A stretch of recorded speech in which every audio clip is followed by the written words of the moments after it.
여러분과 함께 10년 젊게 살기를 꿈꾸는 건강지킴이 세나킴과 우리 이쁜 빛나 인사드립니다. 오늘은 제가 안심으로 꽈리고추 장조림을 했습니다. 고기를 먹을 때 나이 먹은 사람들은 녹색 채소를 고기보다 더 많이 먹어야 심장병 위험도 줄일 수 있고요. 그리고 이 안심은 먹어보니 기름기가 없어서 식어도 기름이 뜨지 않아서 너무 맛있었습니다. 그리고 제가 하는 장조림은 다 먹고 나서 꽈리고추 조림을 간장만 끓여서 1분이면 할 수 있습니다. 영상을 끝까지 보셔야 꽈리고추 조림까지 맛있게 간편하게 해 드실 수 있습니다.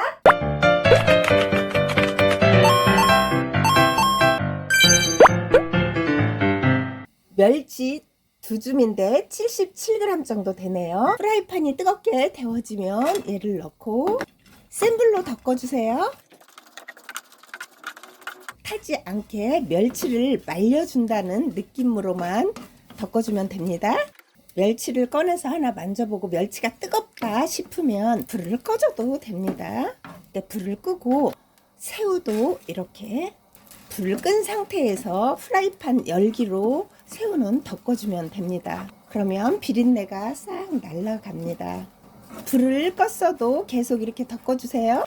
멸치가 많아서 한 2분 정도 센 불로 덮었습니다. 그리고 새우는 불을 끄고 프라이팬 열기로 덮었어요. 물이 끓고 있네요. 5리터의 물입니다. 애호박 된장찌개도 할 겸 좀 많이 해놓으려고 5리터 물을 넣었습니다. 덮어놓은 멸치와 새우를 넣어주세요. 껍질 5개 정도 깐 양파입니다. 냉장고에 무나 이런 게 있으면 넣어도 좋습니다. 저는 없어서 이렇게만 넣을 거예요. 그래서 센 불에 1분 끓여줄 때는 뚜껑을 열어놓고 1분 후에 뚜껑을 닫고 중불로 해서 20분 끓여줍니다. 436g인 한돈 안심입니다. 가격도 싸요. 5,660원이네요. 5, 6cm 정도로 잘라주시면 됩니다. 물에 한 번만 씻어서 끓는 물에 데쳐줄 거예요. 물이 끓기 시작하네요. 여기다 고기를 넣고 1분 정도만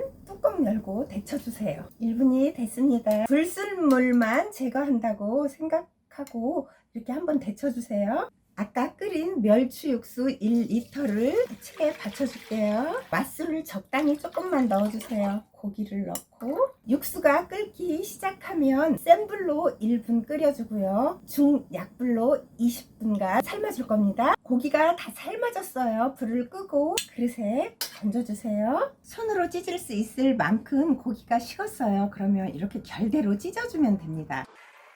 제가 소고기 장조림도 해보고 다른 부위로도 해봤지만 장조림은 돼지 안심이 최고인 것 같아요. 부드럽고 그리고 이렇게 육수를 내서 해주면 고기가 정말 너무너무 맛있어요. 처음에 나는 장조림만 해야지 라는 생각으로 하실 때는 육수 500ml로 고기를 삶아줘도 됩니다. 찢어놓은 고기에 간장 양념을 해서 하면 장조림이 훨씬 맛있습니다. 저는 주로 장조림 할 때는 닭 가슴살이나 돼지 안심으로 하거든요. 가격도 저렴하고 그리고 일단 기름기가 없어서 간장에 기름이 둥둥 뜨지 않으니까 너무 좋더라고요. 여기에다가 간장 1스푼, 굴소스 1티스푼입니다. 이걸 여기에 섞어줄게요. 원당 2티스푼 조물조물 해주세요.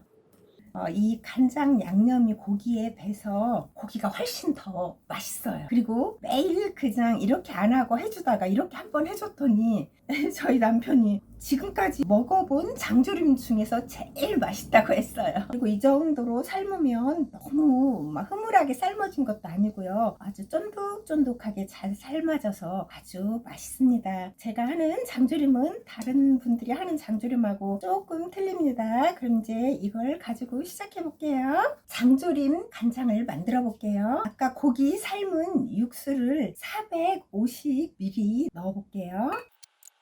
진간장 100ml, 매실 액기스 100ml, 맛술 50ml 그릇이 꽉 찼네요. 이걸 갖고 시작해 볼게요. 고기 삶은 냄비에 시작합니다. 꽈리고추를 넣어야 간장도 맛있고 안심과 꽈리고추의 영양 성분을 서로 보충해 주기 때문에 아주 좋은 궁합입니다.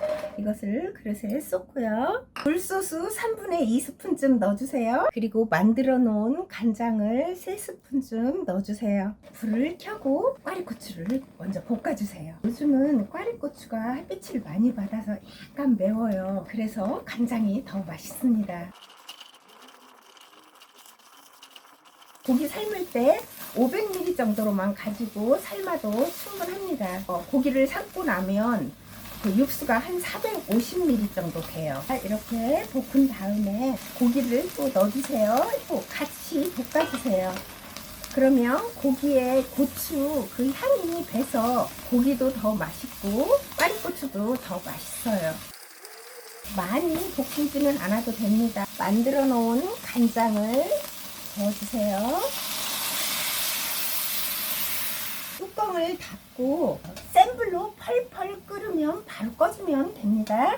끓기 시작했습니다. 이때 바로 불을 끄고 양파 1개를 이렇게 사각썰기로 잘랐습니다. 불을 끄고 양파를 넣어주세요. 그러면 양파가 아삭아삭하니 꽈리고추와 고기와 같이 먹으면 혈행 건강에도 좋고 무엇보다도 양파가 아삭하면서 달콤하니 맛있습니다. 뚜껑 열고 식히세요. 이렇게 그릇에 옮겼더니 딱 한 그릇이 나오는데 꽈리고추가 조금 있어서 꽈리고추를 여기에 끓여주면 정말 맛있는 꽈리고추 조림이 돼요. 이렇게 넣고 센 불로 해서 끓여주세요. 간장이 남았을 때는 굴소스 하나를 넣어주세요. 그러면 좀 더 맛있겠죠? 이렇게 센 불로 해서 한 번만 후루룩 끓여주고 뚜껑 닫고 식히면 됩니다. 그래서 간장을 하나도 버리지 않게 되고 또 이제 간장을 좀 많이 해서 간장이 남잖아요. 그러면 계란을 삶아서 굳이 다른 거 넣지 않고 이 간장만 끓여가지고 불을 끄고 거기에 삶은 계란을 넣으면 그 계란장도 너무너무 맛있습니다. 이렇게 한번 해놓으면 계란장도 먹을 수 있고 고추조림도 먹을 수 있고 여러 가지를 먹을 수 있어서 너무 좋습니다. 이제 불을 꺼도 됩니다. 이렇게 그릇에 다 옮겼습니다. 반찬이 2개가 만들어졌죠. 꽈리고추 조림도 그냥 너무 간단하게 했는데 꽈리고추 조림이 정말 너무너무 맛있습니다. 저는 이렇게 먹을 때 꽈리고추 하나, 고기 하나, 양파 하나 꼭 이렇게 먹습니다. 매콤하면서도 꽈리고추가 들어가서 정말 맛있습니다. 드실 때 많이 드시지 말고 저는 우리 남편 줄 때도 이렇게 조금만 줘요. 그리고 저희 남편이 조금 초딩 입맛이에요. 50이 넘어서 고추를 먹기 시작했어요. 그래서 고추하고 같이 먹으라고 요거 하나에 고추 하나 이렇게 해서 먹을 만큼 이렇게 해서 줍니다. 지금은 야채도 아주 잘 먹어요. 그러니까 내가 야채를 안 좋아하고 먹기 싫어해도 꾸준하게 먹다 보면 저희 남편처럼 먹게 되더라고요. 고추를 50 넘어서 먹게 돼서 제가 50 넘었을 때 당신은 이제 어른이 됐네? 제가 그런 말을 한 기억이 나네요. 이 고추 조림도 너무 맛있습니다. 그릇이 크면 여기다 섞어 놓고 먹어도 됩니다. 오늘은 여기까지 할게요. 다음 영상에서 또 봬요.